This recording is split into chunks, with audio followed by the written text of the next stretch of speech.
Hi everyone, this is Bgeekyblog here, and we are recapping the latest episode of Shannara Chronicles, episode 8, called Utopia.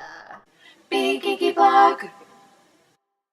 My name is Sheena, and you can follow me at XXEternalAngelXX at Instagram, and this is Katrina, and you can follow me XXKMGamingXX on Instagram and Twitter. And we are going to be going over our top 5 highlights of the episode and some notable moments. Mm-hmm. And let's start off with number 1. So in this episode, it continues with Eritrea. The elf hunters have taken Eritrea to this wonderful, beautiful town called Utopia, where they basically sell her like cattle. Mm-hmm. So she has a map. They sell her and the map to a man named Tai in Utopia. Mm-hmm. And it's not at first you're like, oh, I don't know, this place looks really serene. Too good to be Too true. good to be true. That's usually what utopias usually kind of are. Mm-hmm. But they heal her. They make her feel better, and she's in the hospital, and she sees a strange man in the hospital. Yeah, his face is all like... Her face is all burnt, but, you know, she's like, okay, weird man next to me. Let's just leave this hospital right now. So she tries to leave, and she starts to kind of like the place, I think. Well, I think she starts to kind of like Tai. Yeah. And he's telling her she can leave. She's not a prisoner. She can leave if she wants. Yeah. And but he really wants her to see how things work around there. Yeah. And I think that kind of makes her go, okay, let me just stay and see. Yeah. So. And he kind of introduces a lot of interesting things, like they have guns. None of the other human settlements have guns, and he teaches you how to shoot. Artifact. Yeah, and they kind of collect ancient artifacts, I believe. They, like, stereos. There's a scene where they have a party, and they have stereos, and they have a projector, and one of my favorite parts is they're playing Star Trek, and they're like, they believe it's true that they really are a flying ship, and Enterprise is real, and Kirk is real, and Spock, they boo because they call him an elf, which I thought was amazing. Yeah. But she starts to see that, you know, this might be a really, really place. But I think what it was when she was at that club place, and, you know, Tai threw out the question, or what do you want? Yeah. Because all her life, she was, you know, sold to Cephalo. Yeah. And she's been Cephalo's little, you know, what's the word that I'm looking for? Slave yeah, girl. like a slave girl. Yeah. And it just does whatever he wants and is always being threatened of being sold again. So I think him throwing that out there really made her go, yeah, what do I want? And do my friends, are they really my friends, or are they just using me? Yeah. So, and I mean, it doesn't help that in the last episode she kind of was left behind, or she felt like she was left behind by Will and Amberly, and there's this relationship between Will and Amberly blooming, and she likes Will, and so she's kind of feeling a little bit out. And she's like, I don't know, I kind of got dragged into this quest. I didn't really choose to do this quest. They just told me I had to do it. So you can start to see she's starting to really like this place, but there is a dark underbelly. You can kind of see it. There's something not quite right about this place. Well, it's with Tai and his... God, I forget her name. His accomplice. Is like second in command. She says something like, oh, we're going to use her for the, I think it's like a sacrifice, or we're going to use her for this. He's like, no, we'll find somebody else, anybody else. And that's I think he started to actually like her. Yeah. I mean, she's gorgeous, so why not? You're right.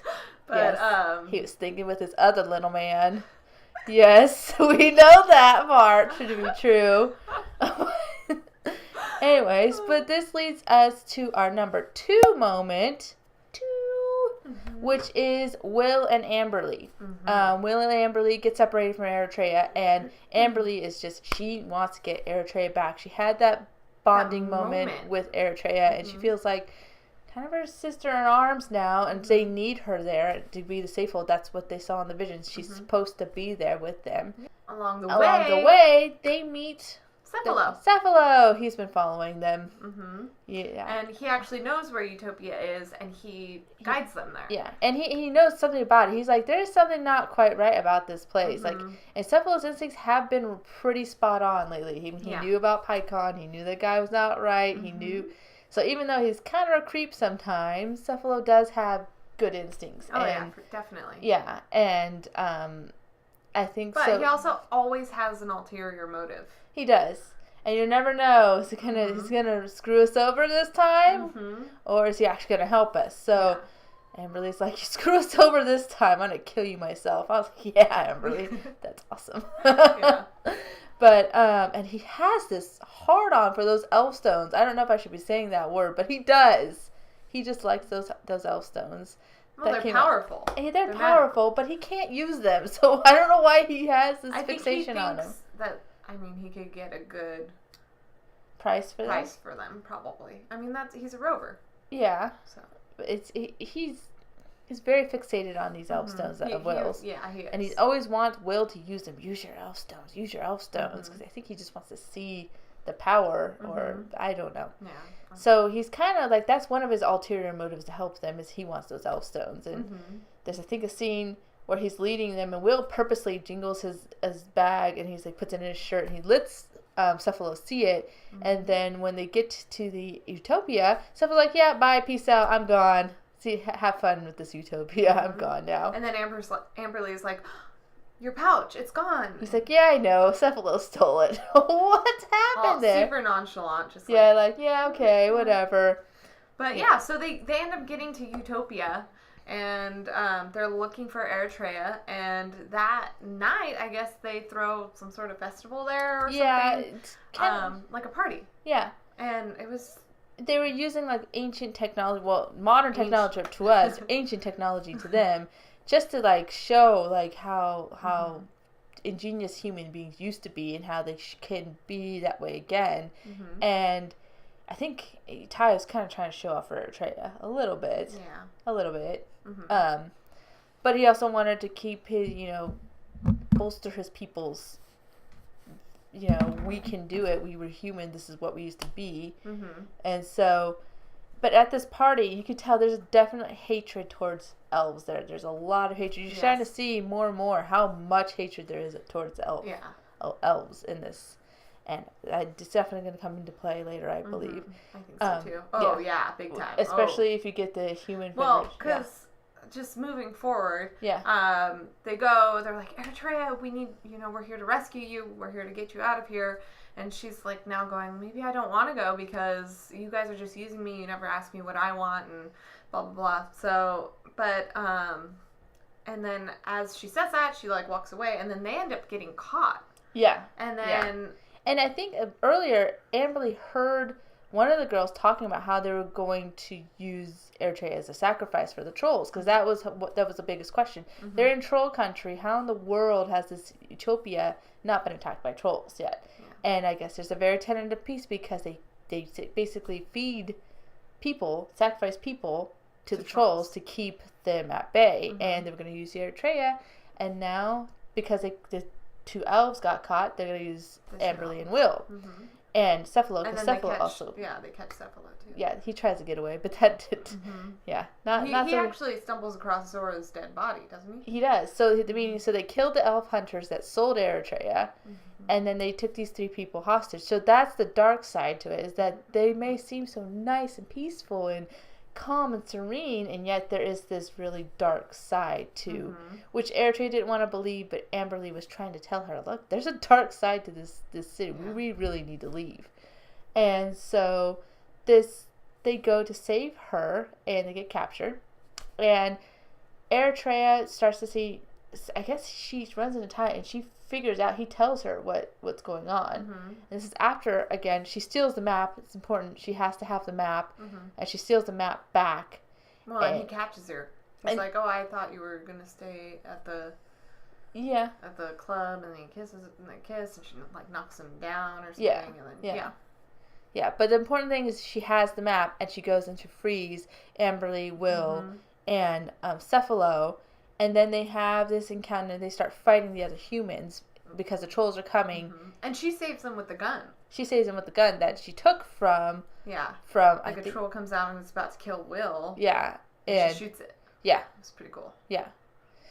So we're going to go on to number 3. And this is it was a small scene, but it was an important scene, I believe. And it's after she steals the map, and she's leaving to go save Will and Amberly.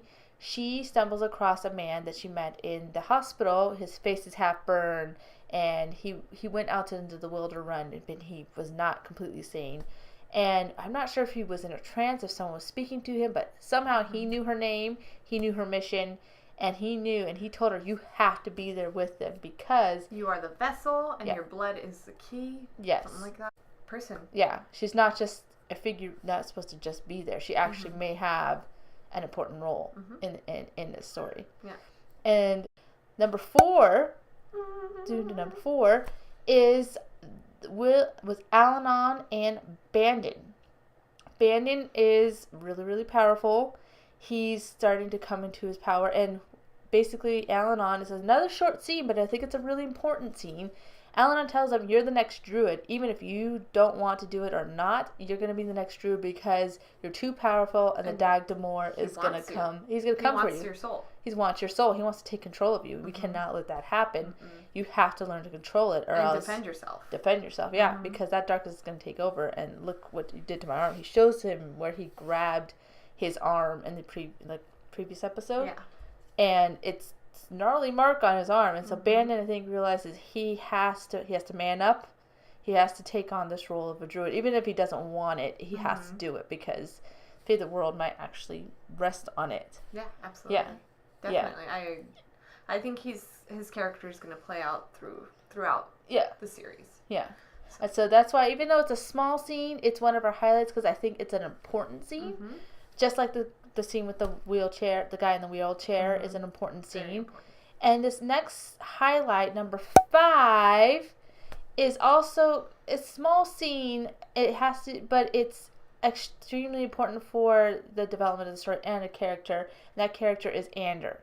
Ander in the last episode was named the king, but in this episode, he doesn't really want to be the king.